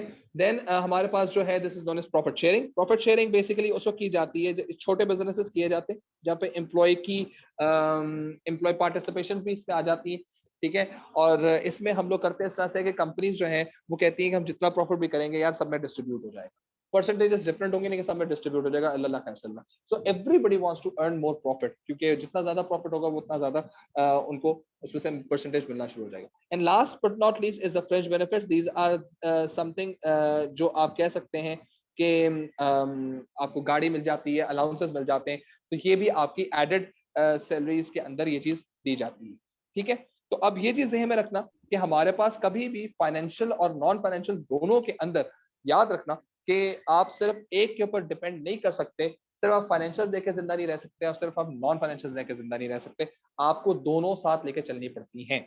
ठीक है, तो जब कभी भी अगर फाइनेंशियल्स की बात आएगी तो आपने वहां पर एक पैराग्राफ जरूर बनाना है कि फाइनेंशियल साइड इज फाइन लेकिन इट इज एक्सपेंसिव और ये बहुत ज्यादा सब्जेक्टेड होती है ऑफ एवरी एम्प्लॉय। किसी को वो रेट या वो पैसे पसंद आ रहे होते हैं, किसी को वही पैसे वही रेट पसंद नहीं आ रहा होता। जब आप परफॉर्मेंस चेक करते हैं तो डाउट्स भी आ जाते हैं, बायसनेस भी आ जाती है, कंसर्न्स भी आ जाते हैं, ऑनेस्टी एंड ट्रस्ट के भी आ जाते हैं। तो और ये भी ध्यान में रखें कि आप जितना भी अच्छा फाइनेंशियल दे दें, कुछ अरसे के बाद वो फाइनेंशियल अच्छा दिखना बंद हो जाता है क्योंकि उसकी वर्थ जो है वो कम हो जाती है। ठीक है, तो इसी तरह से अगर आप हर 2 मिनट के बाद बोनस देना शुरू कर देंगे, ठीक है, तो कोई फायदा नहीं है। सही है, तो बोनस भी बड़ा स्ट्रेटेजिकली इसको सेट किया जाता है। On the contrary non financial जो है दे आर ऑलवेज देयर क्योंकि this basically motivates the employee and self confidence develop होता है। लेकिन याद रखो कि सिर्फ नॉन फाइनेंशियल पे काम हो नहीं सकता क्योंकि कंपनी के लिए जो बंदा काम करने के लिए आता है वो कमाने के लिए आता है, वो सेल्फ कॉन्फिडेंस भी मिल जाए उसको अच्छी बात है, लेकिन अगर उसको पैसे भी मिलते हैं तो वो ज्यादा बेहतर करेगा। देन हमारे पास चैप्टर नंबर 12 की हम लोग बात करते हैं। चैप्टर नंबर 12 जो है this is human resource management.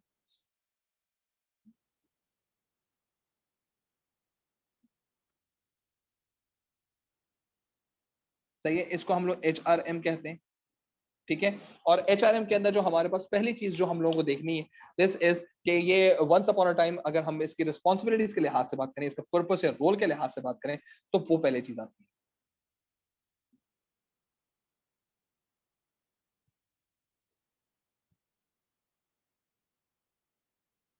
ठीक है जी, तो इसके रोल्स क्या क्या है। नंबर 1 इसका है वर्कफोर्स प्लानिंग,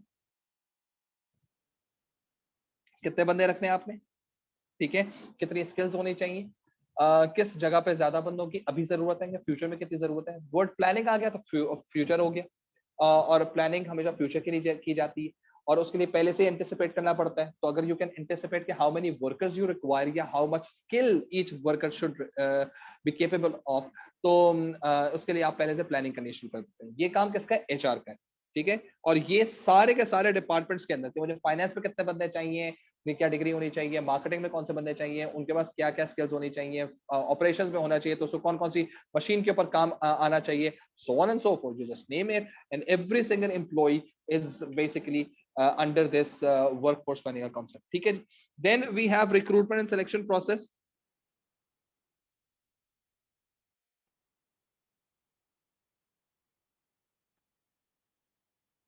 सही है, एम्प्लॉय को कैसे ढूंढा जाए, कैसे रखा जाए, कैसे उसको किस एम्प्लॉय को सेलेक्ट किया जाए, पूरा एक प्रोसेस है which basically starts with job vacancy. Job vacancy क्यों आती है, क्योंकि या तो बिजनेस ग्रो कर चुका होता है, या बिजनेस के अंदर कोई बंदा छोड़ के जा चुका होता है, या बिजनेस के अंदर रीस्ट्रक्चरिंग हो रही होती है। रीस्ट्रक्चरिंग का मतलब ये है कि हो सकता है वो कैपिटल इंटेंसिव की तरफ जा रहा हो सकता है कि उसकी ऑर्गेनाइजेशन के अंदर कुछ लेयर्स को निकाल दिया गया हो, देयरफॉर अब नई जो पोजीशंस हैं वो सामने आ रही हो, या कोई बंदा जो है वो छोड़ के चला गया हो तो उसी जगह पे बंदे को जरूरत होगी। ठीक है, पहले जॉब वैकेंसी आती है, फिर उसके लिहाज से हम बनाते हैं जॉब डिस्क्रिप्शन। ठीक है, कि असल में हमें उसका जो बंदा चाहिए, वैकेंसी है, उसकी क्या जॉब डिस्क्रिप्शन है। याद रखना पूरे HR के अंदर सबसे ज्यादा इंपॉर्टेंट तरीन चीज जो है वो आपकी जॉब डिस्क्रिप्शन होती है। अगर वो गलत बन जाती है, समझो गलत बंदा हायर होगा और फिर गलत काम।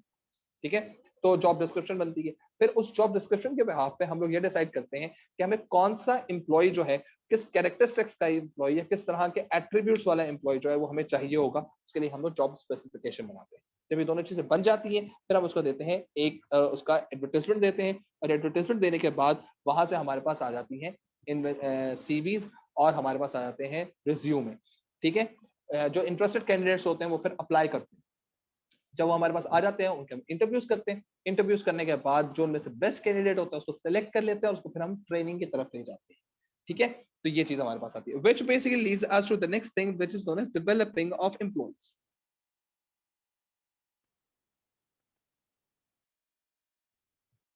ठीक है, एम्प्लॉय से डेवलपमेंट का मतलब ये है कि अब आपने उनको ट्रेनिंग देनी है, उनके अंदर आपने वो एबिलिटी डेवलप करनी है ताकि काम को बेहतर तरीके से कर सके। फिर आपके पास जो चीज आती है this is known as employment contracts.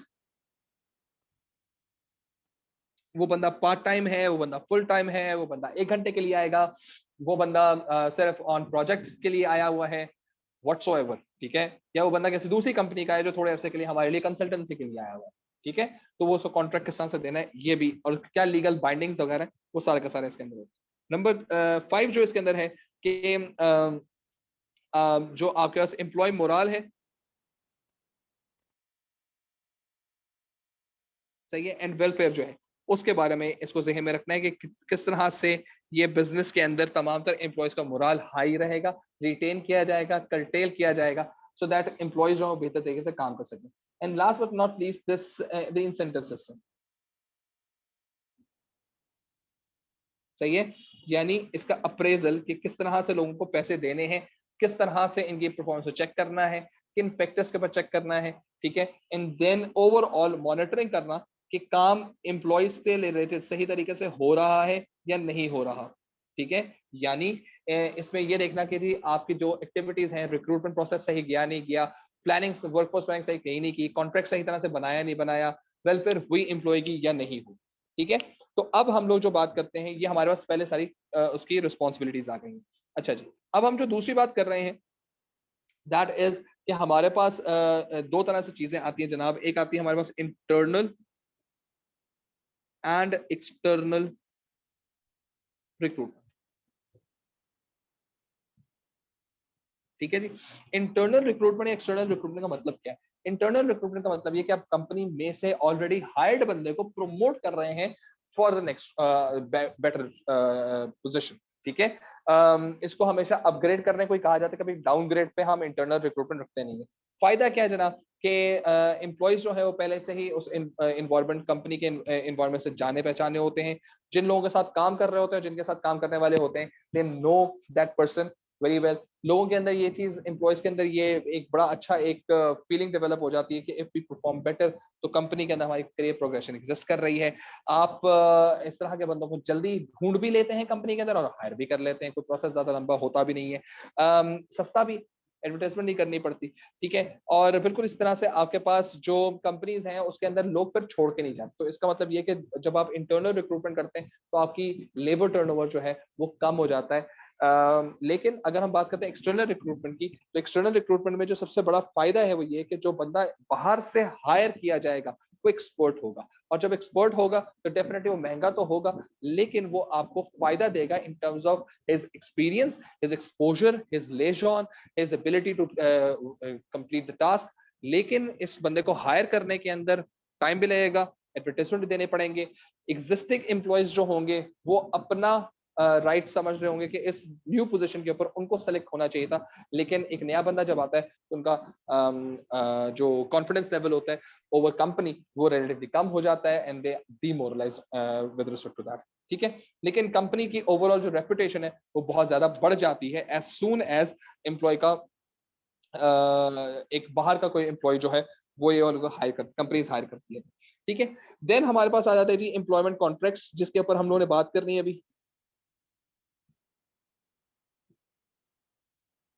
Employment contract से सबसे पहली चीज जो है कि इसमें ये चीज बताई जाती है कि आपकी एम्प्लॉय की ओवरऑल रिस्पॉन्सिबिलिटीज क्या क्या है, ठीक है, उसे क्या काम करने हैं, आया वो परमानेंट है, आया वो टेम्पररी वर्कर है, क्या उसको कितने घंटे लगाने हैं, उसको क्या फ्लेक्सिबिलिटी अवेलेबल है, वो कितना काम क्रिएटिवली कर सकता है नहीं कर सकता, अपने चला सकता है नहीं चला सकता, ठीक है। इंटाइटलमेंट उसके पास होनी चाहिए इस चीज की कि उसके पास कितनी छुट्टियां अवेलेबल हैं, आया उसका उसको फ्रेंच बेनिफिट के लिए क्वालिफाई करता है नहीं करता, क्या वो अच्छा परफॉर्म करेगा तो बोनस वेट कर रहा है उसके लिए या नहीं कर रहा, ठीक है। सिमिलरली उसमें ये भी लिखा हुआ होता है एम्प्लॉयमेंट कॉन्ट्रैक्ट के अंदर कि नोटिस पीरियड क्या है, कि आपने अगर छोड़ के जाना है तो कितने महीने पहले आपने बताना है, सही है, आप कितने महीने तक जो है आप प्रोबेशन पे रहेंगे, यानी कि we are just going to test run you, if you doing fine then we convert your temporary contract to permanent contract. तो ये तमाम तर लीगल लेजिस्लेशन जितनी भी होती हैं वो एम्प्लॉयमेंट कॉन्ट्रैक्ट में दी जाती हैं। फायदा क्या है एम्प्लॉयमेंट कॉन्ट्रैक्ट का?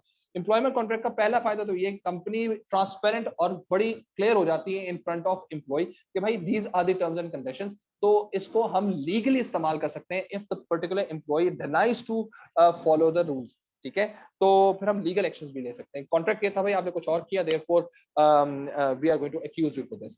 सिमिलरली एम्प्लॉय को ही पता चल जाता है भाई दीज आर द एक्टिविटीज मुझे करनी है और इसमें कोई इससे मैंने एग्री कर दिया है, इसलिए मैं पीछे तो हट नहीं सकता। थर्ड थिंग इज दिस कि जब आप एम्प्लॉयमेंट कॉन्ट्रैक्ट्स बना रहे होते हैं, क्योंकि आपने इसमें जॉब की रिस्पॉन्सिबिलिटीज और ड्यूटीज वगैरह लिखी होती हैं, तो you just can easily address the concept of overlapping, job overlapping, duties overlapping. यानी कि कुछ ऐसी ड्यूटीज हो सकती हैं जो पर्सन ए कर रहा है और जब दूसरे बंदे का कॉन्ट्रैक्ट बनाया गया तो वो उन ए की रिस्पॉन्सिबिलिटीज में से कुछ और कुछ सेम रिस्पॉन्सिबिलिटीज वर्कर बी को भी दे दी, तो वर्कर ए और बी दोनों के दरमियान ओवरलैपिंग आ गई। This creates confusion. तो कॉन्ट्रैक्ट को डिफाइन करने से फायदा ये होता है कि आपको मालूम है कि आपने क्या करना है, आपको पता है कि आपने क्या करना है। और अगर कॉन्ट्रैक्ट में ऐसी कोई चीज है कि दो लोग सेम काम कर रहे हैं, तो कॉन्ट्रैक्ट में ये भी बता दिया जाएगा कि इस काम की रिस्पॉन्सिबिलिटी 3 दिन आपके पास है, 3 दिन उनके पास है। पहले 3 दिन में काम नहीं हुआ तो यू आर रिस्पॉन्सिबल, नेक्स्ट 2 दिन में काम नहीं हुआ तो द अदर पर्सन रिस्पॉन्सिबल, अल्लाह अल्लाह खैर। तो बहुत ज्यादा चीजों को क्लियर कर दिया जाता है as soon as contracts are made. ठीक है, फिर हमारे पास आ जाते हैं जी लेबर टर्नओवर। लेबर टर्नओवर का मतलब ये है कि आपके पास इसका एक फॉर्मूला एग्जिस्ट कर रहा है कि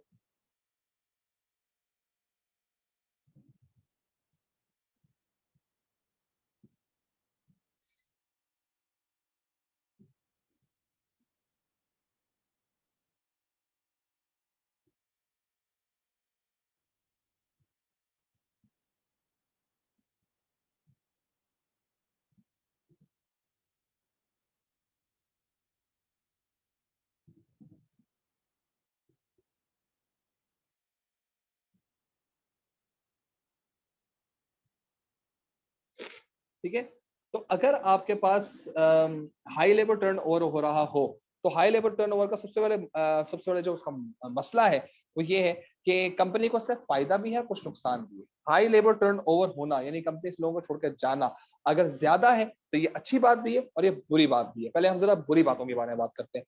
पहली बुरी बात तो ये कि जब आपका ज्यादा लोग छोड़ के जा रहे होंगे तो आपकी रिक्रूटमेंट, सिलेक्शन, ट्रेनिंग जो कॉस्ट है वो बढ़नी शुरू हो जाएगी, क्योंकि बंदा छोड़ के गया है, नया बंदा हायर करना उसके टाइम लगेगा, उसको ट्रेन करना, उसे काम डेवलप करवाना, सारे पैसे टाइम लगेगा। ठीक है, जब लोग ज्यादा लोग छोड़ के जा रहे होते हैं तो डेफिनेटली जो आपका आउटपुट लेवल होता है वो बाकी लोगों पर प्रेशर आ जाता है, फिर कुछ लोग छोड़ के चले गए।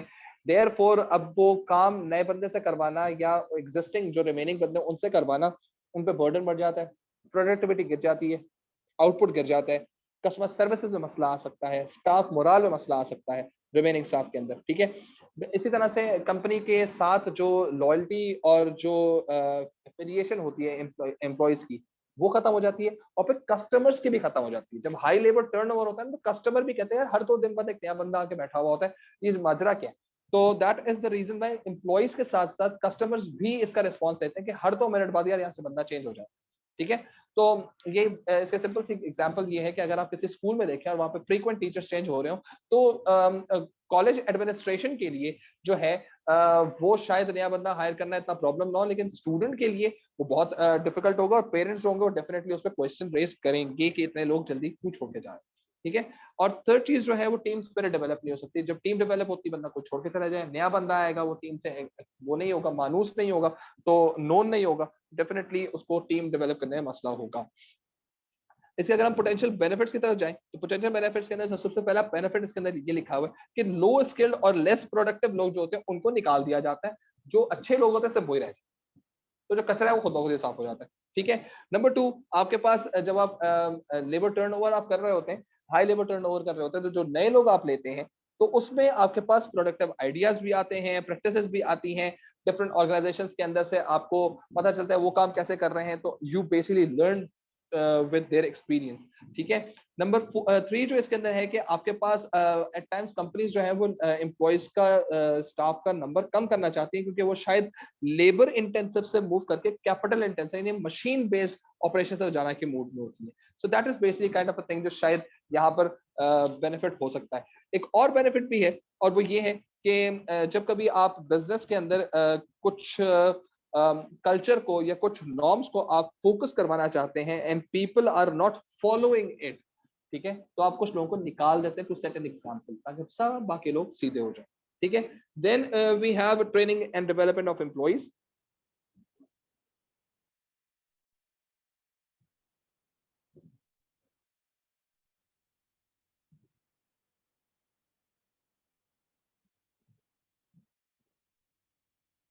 और इसके अंदर हमारे पास चीज आती है ऑन द जॉब ट्रेनिंग,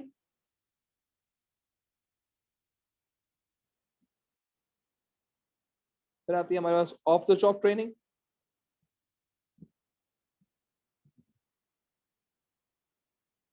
और फिर हमारे पास आती है इंडक्शन या इंडक्टिव ट्रेनिंग।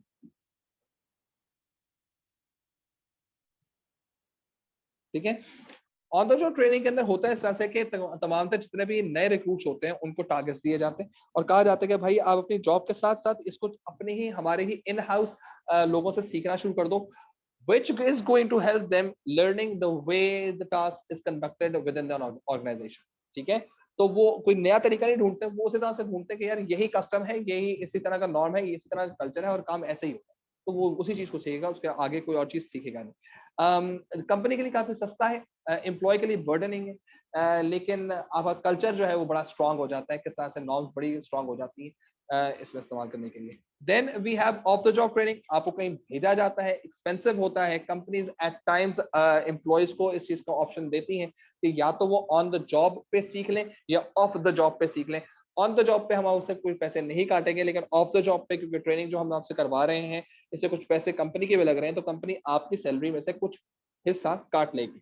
ठीक है, प्लस वो बॉन्ड भी साइन करवाते हैं कि अब इतने अरसे तक आप अगर ट्रेनिंग कर रहे हैं तो आप कंपनी को छोड़ के नहीं जा सकते, क्योंकि कंपनी ऑलरेडी हैव इन्वेस्टेड। ठीक है, अच्छा, रही बात इस चीज की कि ऑफ द जॉब ट्रेनिंग होती क्या है, ये आमतौर पे आपकी स्किल्स को डेवलप करने के लिए। ऑन द जॉब जो है वो किस लिए की जाती है, काम को बेहतर करने के लिए, ऑन द जॉब काम को बेहतर करने के लिए की जाती है। ठीक है, और ऑफ द जॉब जो होती है वो स्किल्स, रिलेटेड स्किल्स को बेहतर करने के लिए की जाती है। ठीक है, कि काम को किस तरह से बेहतर करना है, मशीन कैसे इस्तेमाल करनी है, अंग्रेजी कैसे बोलनी है, अच्छे तरीके से कम्युनिकेट कैसे करना है, प्रॉब्लम्स को कैसे रिजॉल्व करना है, साइकोलॉजिकली कितना स्ट्रांग होना है, ये तमाम चीजें जो होती है ये आपकी आती है in terms of on the job, off the job training के अंदर। ठीक है, and then final is our induction training. और इंडक्शन ट्रेनिंग का बेसिक मतलब ये है कि आप जो न्यूबीज हमारे पास आते हैं, कुछ क्या नाम है इनके, न्यू हायर्स आते हैं, या आपके पास जो ग्रेजुएट्स आते हैं, इंटर्नशिप से ऊपर आते हैं, उनसे आप उनको आप एनवायरनमेंट सिखाते हैं, बताते हैं कि this is how we work. ठीक है, तो एक तरह से उनसे आप काम कौन सा लेते हैं, जो एक्स्ट्रा काम होता है ना आप उनसे करवा लेते हैं, जो डमी काम होते हैं आप उनसे करवा लेते हैं। इससे होता क्या है कि काम के काम भी हो जाते हैं, वो सीख भी जाते हैं और खुश भी हो जाते हैं, बाद में एक सर्टिफिकेट वगैरह दे दिया जाता है। याद रखना, on the job is to get the task done effective, सही है, off the job is to develop skills that requires to complete the job success. ठीक है, और ये स्किल्स जो होती है वो सिर्फ उसी काम के लिए नहीं है, 10 कामों के लिए और भी इस्तेमाल हो सकती है। सही है, इंडक्टिव ट्रेनिंग कोई एक्स्ट्रा काम हो, कंप्लीट करवाना हो, उसके लिए इंडक्शन ट्रेनिंग की जाती है, प्लस कंपनीज अपनी रेपुटेशन बढ़ाने के लिए इस्तेमाल करती है। ठीक है, अच्छा, उसके बाद हमारे पास चीज है कि एम्प्लॉय का जो है डिसिप्लिन।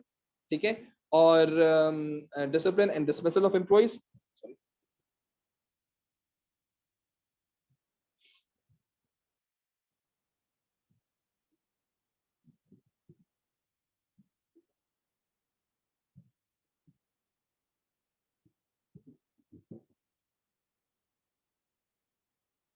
ठीक है, अच्छा, अब इसमें एक चीज ज़हन में रखना कि हमारे पास जो डिसिप्लिन है, दिस इज अबाउट के कंपनी का कल्चर क्या है, कंपनी के अंदर क्या नॉर्म्स को फॉलो किया जाता है, कंपनी कितना ज्यादा किस चीज को टॉलरेट कर सकती है। तो डिसिप्लिन एक कल्चर, एक तरह की बिहेवियर स्कीम होती है जो एम्प्लॉय से सामने रख दी जाती है। ठीक है, अच्छा, इसमें 2-3 वर्ड्स आते हैं। एक आता है डिसमिसल, एम्प्लॉय को निकाल दिया जाता है क्योंकि उसकी प्रोडक्टिविटी बुरी है। एक वर्ड आता है रिडंडेंसी। ठीक है, कंपनी से इसमें भी निकाल दिया जाता है, लेकिन आपकी परफॉर्मेंस बुरी नहीं होती, your services are no more required. ठीक है, और एक होता है अनफेयर डिसमिसल। अनफेयर डिसमिसल का मतलब ये है कि आपने अब किसी रीजन की वजह से, not the productivity but due to employers worker employment contract जो है वो लॉ से फुलफिल ना हो रहा हो, कुछ अनफेयर हो गया हो, फेवरेटिज्म हो गई हो, कोई पॉलिटिक्स के बिहाफ पे, कोई कॉन्फ्लिक्ट के बिहाफ पर आपको निकाल दिया जा रहा है, तो ये आपका अनफेयर होता है। याद रखना, अनफेयर डिसमिसल जो है वो हमेशा कंपनीज के लिए बुरा होता है।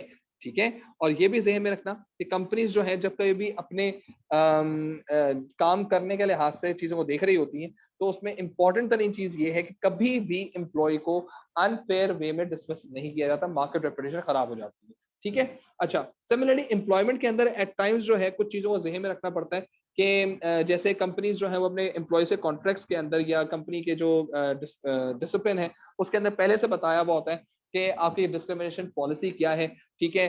फिर आपके मेंबर्स को क्या ट्रेड यूनियन ज्वाइन करने की इजाजत है या नहीं है, कब वो स्ट्राइक कर सकते हैं, कब वो अपनी बात मनवाने के लिए, जैसे आज भी एक जलसा हो रहा है तो जलसे करवाए जा सकते हैं, सो ऑन एंड सो फोर्थ। तो एक तरह के डिसिप्लिनरी सेक्शंस बनाए जाते हैं। ठीक है। क्यों किया जाता है? वो इसलिए किया जाता है क्योंकि एम्प्लॉय का मोरल और वेलफेयर बेहतर है। ठीक है जी।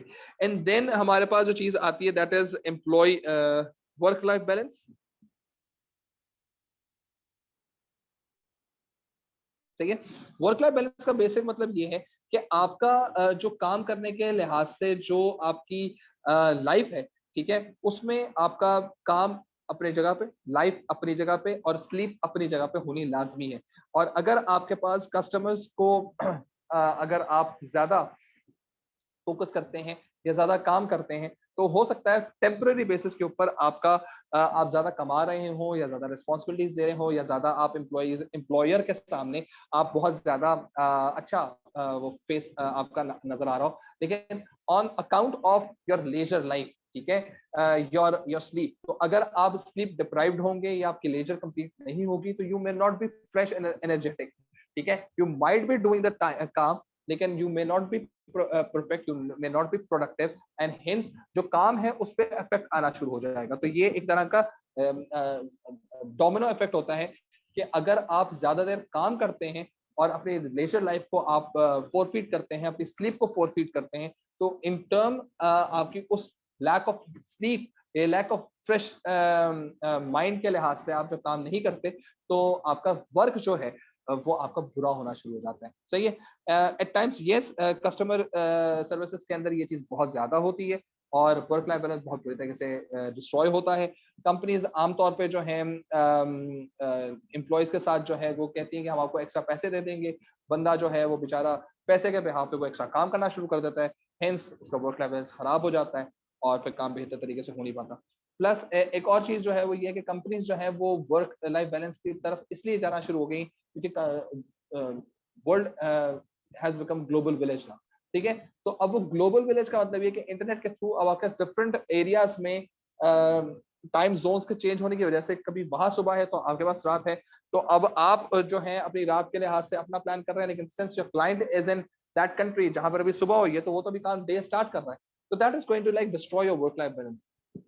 इंश्योरेंस ये है इस चीज की, वर्क लाइफ बैलेंस की, कि एचआर को ऐसी पॉलिसीज डिवाइस करनी चाहिए कि एम्प्लॉय का जो वर्क लाइफ बैलेंस है वो डिस्ट्रॉय ना हो, hence he become very productive for long run and the labour turnover is going to go down, क्योंकि आप एम्प्लॉय के अंदर जो है वो बेहतर तरीके से काम कर रहे होंगे।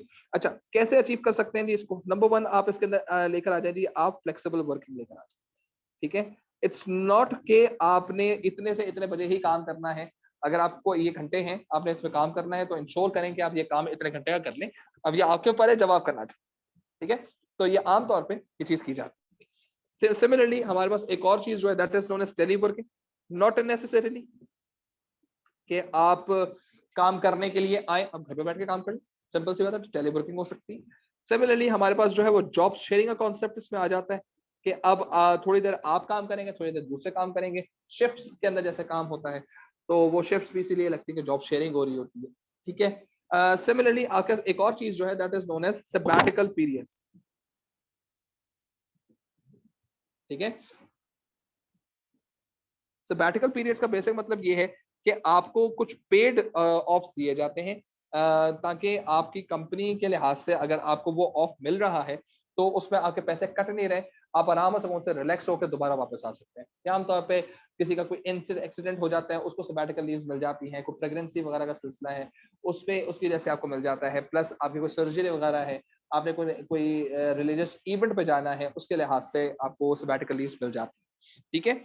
या आपको अपनी करियर को ही इंप्रूव करने के लिए ट्रेनिंग के लिए आप जा रहे हैं जो कंपनी फंडेड है तो आपको सैबैटिकल लीव से भेज दिया जाता है। ठीक है। लास्ट चीज इसमें आती है that is known as diversity and equality policy. ठीक है। जो आपकी डाइवर्सिटी और इक्वलिटी पॉलिसी का मतलब ये है कि डाइवर्सिटी का मतलब ये है कि ऐसे तमाम तर प्रोसेसेस हम रखें जिसमें हम लोग मिक्स्ड वर्कफोर्स को लेकर आए। मिक्स्ड वर्कफोर्स का मतलब ये है mix of experience, mix of skills, mix of age, mix of aptitude and attitude। वो इसलिए so that वहां पर डिफरेंट डाइवर्सिटी के लोग हों, डाइवर्स रेंज के लोग हों, एक दूसरे से सीखें, क्रिएटिविटी आती है, प्रोडक्टिविटी आती है, सही है, और लर्निंग एनवायरनमेंट बढ़ता है। ठीक। सिमिलरली इक्वालिटी पॉलिसी का मतलब ये है कि तमाम तर कंपनी की पॉलिसीज जो है वो फेयर होनी चाहिए। ऐसा नहीं होना चाहिए किसी खास सेक्शन को वो ज्यादा प्रिविलेज कर रहे हो और बाकी रिमेनिंग सेक्शंस को उतना प्रिविलेज ना दे रहे हो। तो इसमें इक्वालिटी का मतलब ये है कि if you have done good regardless के from where you belong to, आपको इसमें कंपनी में प्रोग्रेस मिलेगी, करियर में आपको इनहांसमेंट मिलेगी, आपकी जो इनकम की डिस्ट्रीब्यूशन है वो भी फेयर और इक्विटेबल होगी, आपका जो प्रमोशनल चांसेस हैं वो भी आपके इस तरह से होंगे, everybody will equally be treated, there is no discrimination. So जब ये चीजें नहीं है तो लोगों के अंदर कॉन्फिडेंस आ जाता है। याद रखो, companies can live without diversity policy, सही है। Companies can live, can start, can continue, can operate, can be successful, can grow to ultimate level, सही है, without diversity policy, can go, सही है। लेकिन company can not stand without equality policy, सही है। ऐसा पॉसिबल है कि कंपनीज डाइवर्सिटी पॉलिसी भी अप्लाई नहीं करती और वो बहुत सक्सेसफुल हो जाती, ट्रू। लेकिन कोई भी कंपनी दुनिया में आज तक ऐसी नहीं है जिसने इक्वालिटी पॉलिसी को डिस्ट्रॉय किया हो और वो सक्सेसफुल हो। तो इक्वालिटी करना तो लाजमी है, डाइवर्सिटी करना is totally up to the business. कर ले तो बड़ी अच्छी बात है, क्रिएटिविटी वगैरह आ जाती है, ठीक है। तो ये वो तमाम चीजें थी जो हमारे पास चैप्टर नंबर 6 यूनिट नंबर 2 के अंदर हमारे पास सब चीजें थी। और यहाँ पे हमारा यूनिट नंबर 2 कंप्लीट हो जाता है। और अब मैं आप लोगों को 5 मिनट दे रहा हूं, if you have any questions, ठीक है, तो आप वो क्वेश्चंस मुझसे आप चैट पे पूछ लें, मैं उनका आंसर कर दूंगा, ठीक है। और सही है, तो I am just, you can just ask questions now, chat पे आप लिख दें, क्वेश्चंस लिख दें। 5 मिनट का ब्रेक मैं दे रहा हूँ और फिर ये कंटिन्यू सेशन रहेगा और फिर मैं आपके क्वेश्चंस का आंसर करूँगा।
Okay, so like there are like 2 questions ना, तो मैं उन दोनों क्वेश्चंस का आंसर कर देता हूँ।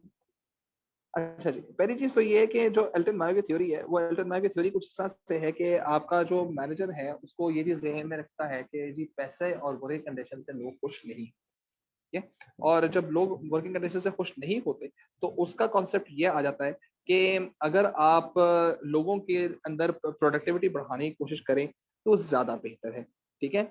और वो कैसे बढ़ाई जाए? आप उनके साथ ट्रस्ट, ऑनेस्टी उनका कंसल्ट करें सो दैट वो बेहतर तरीके से अपने आप को एक पार्ट समझें कंपनी का।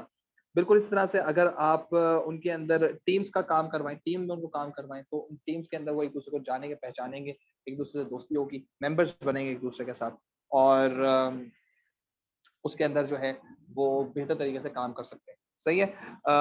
प्लस डेलीगेशन दें, उनके ऊपर ट्रस्ट करें कि वो काम को बेहतर तरीके से कर सकते हैं। प्लस उनके लिए सामने गोल्स और टारगेट्स रखें, ताकि खुद ब खुद ही वो उनके अंदर अपने अंदर ही सेल्फ कंट्रोल्ड लीडरशिप आनी शुरू होगी कि मुझे अब ये टारगेट अचीव करना है और कैसे अचीव करना है क्योंकि I have to like get the recognition, I really want to get the achievement, ठीक है? मुझे अपने आप को मनवाना है लोगों के सामने। तो एकदम से उनके अंदर मोटिवेशन आनी शुरू हो जाएगी और हर कोई फिर अपने लिहाज से काम करना शुरू करेगा, ठीक है? अम, अगला क्वेश्चन जो है that is what is a proactive approach? Proactive approach basically thinking before it happens, ठीक है? अहेड। तो ये चीज ध्यान में रखो कि अगर आप काम करने से पहले उसके तमाम तर कॉन्सिक्वेंसेज और तमाम तर एलिमेंट्स को आप सामने रखें, तो that is your proactive approach, ठीक है? इन इनफॉर्मल लीडरशिप जो है it's about that kind of leadership जिसमें कंपनीज जो हैं वो आम तौर पर ऐसे लोगों को रखती हैं जो कि हाईली रिस्पेक्टेड होते हैं, उनके जो वैल्यू होती है बात करने की वो बहुत ज्यादा होती है। ऑफिशियली वो ऑथराइज किसी चीज के नहीं होते लेकिन उनकी बात लोग सुनते से क्यों रखे जाते हैं क्योंकि आमतौर पे ये इनफॉर्मल लीडर्स लीडर्स जो होते हैं ये ब्रिज बनते हैं in between the staff and the manager, ठीक है? तो staff are more inclined and more comfortable in front of informal leaders to discuss their problems and later these informal leaders communicate the problems and the issues to the manager, ठीक है? So again it's a kind of a bridge element plus in informal leaders के साथ जो एक बहुत बड़ी चीज है इनका कोई leadership style नहीं होता, so they basically have more um, uh, people approach और उस people approach के लिहाज से वो काम कर रहे हो, ठीक है? Advantage disadvantage in research style is a part of our जी हाँ it is a part of our course बिल्कुल but approach is also written characteristics जी हाँ बिल्कुल बिल्कुल फैजान आपने बात बिल्कुल सही की, दोनों एडवांटेज डिसएडवांटेज दोनों जो हैं वो आपके इनफॉर्मल लीडरशिप का पार्ट है प्लस जो प्रोएक्टिव अप्रोच है वो भी एक अच्छा एक सक्सेसफुल एंटरप्रेन्योर की एक लीडर की एबिलिटी होती है। Fine, so I think this is it for today और अब हम लोग परसों हम लोगों की क्लास होगी इंशाल्लाह फॉर यूनिट नंबर 3। जाएं जी, एंजॉय करें आप, अल्लाह हाफिज।